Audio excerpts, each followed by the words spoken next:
Economic Community of West African States has ordered the immediate deployment of elements of its standby force to the Republic of Benin following an attempted military takeover. The regional force will comprise troops from Ghana, Nigeria, Sierra Leone, and Cote d'Ivoire.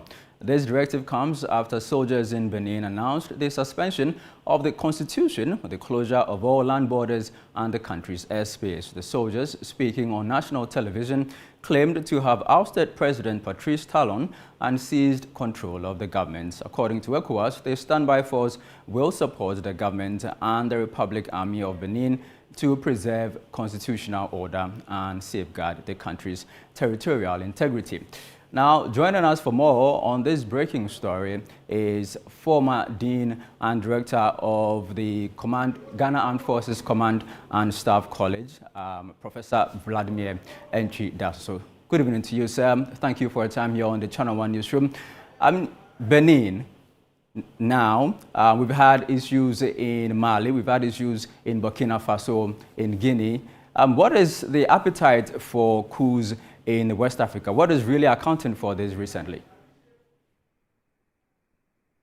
Thank you for having me, and good evening to your viewers and listeners. What is accounting for this? If you don't give a key to somebody else, you don't get an outsider to mess your house. We are messing our houses so much so that any type of coup can happen. There are 3 types of coups in West Africa now, beginning from 2012. We have what I call the conspiratorial coups, where platoons, and that's what has happened in Benin now. When platoons are angry with the system or having been antagonized by the system, would just gather together and try to, do something. And most of the time, these ones are very bloody. They happened in the 60s and 70s and supported so much by patrons, Cold War patrons, seriously, at that time. Now, the recent one state of coups we have been having are what I call the systemic coups.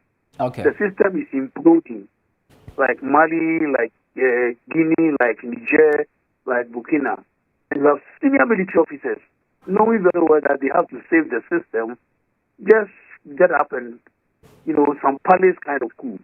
They just arrest the president and announce, and those ones, at times, there is no gunshot. Mm-hmm. If you see the Nigerian one, if you see the Malian one, there were no gunshots in the Gabon.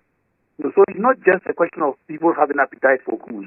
The third one, which is also very nasty, is constitutional coups, where civilians themselves make the coup. They reset the constitutional order to favor them. Ouattara is a typical example of that type of coup. And we seem to be very quiet about such type of coups.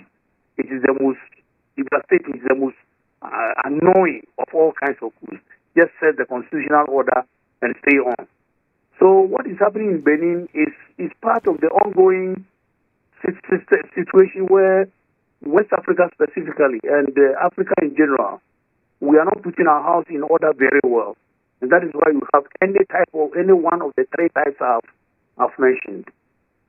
Now, these soldiers say they've taken over the country. We've had some government elements come out and debunk these claims. What do you envisage will happen in Benin in the coming days? We must pray that it doesn't turn into some chaos, some instability, some civil war. We pray. The point is that the Interior Ministry has come out to say that the coup has been foiled. That troops loyal to the government have taken over. It's like they have foiled the coup. 40 people have been arrested, and we believe that is going to be the end of it. And once government troops loyal to the government have been able to quell the rebellion, then we are happy. It looks as though it was an internal rebellion. But some of the soldiers arrested, we are told, were people who had been dismissed from the military. And I think they are disgruntled about something. But this is indicative also of the very fact that Benin has a very good civil-military relationship, where the civilian control the military.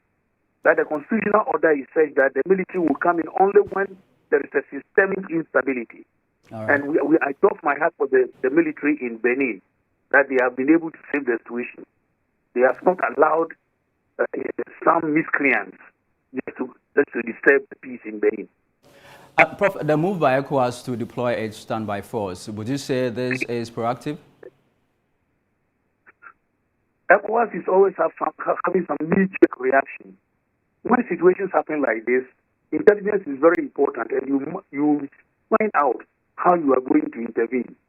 If any of the troops that are just being rushed to Benin, the Ghanaian contingent, let's assume that we have some casualties, serious casualties, involving some senior military officers, the repercussions back home will be very bad.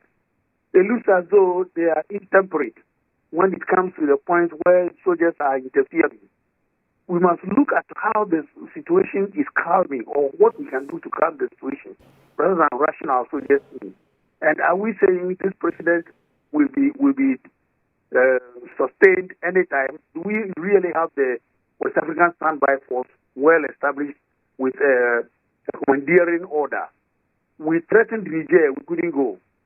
Now Benin, we say we're going, and we say it's made by troops of Ghana, Nigeria. If this can be sustained, but from where I sit, I can see a problem.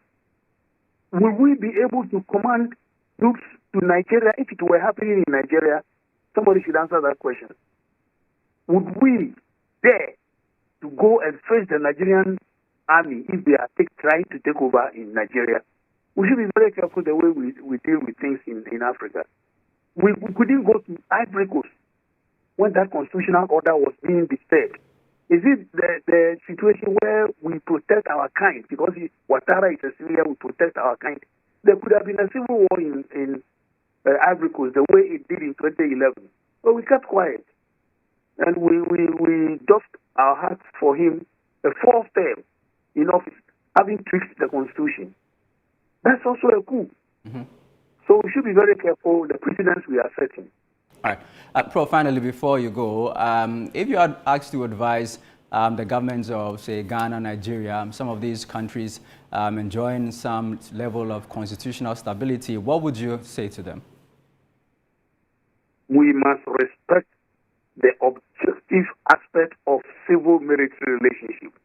Objective civil-military relationship, where our constitutional order puts the military under civilian control, under parliamentary scrutiny, under public scrutiny, such that the role of the military is to defend the state at all times. What the Bedinois military has done is to save the country. And that's what we should expect of our military. Civil-military relationship must be an objective one. All right. One in which the military is supervised by us. All right, grateful to you, sir. Professor Vladimir Nchidanso, a former Dean and Director of Academic Affairs at the Ghana Armed Forces Command and Staff College.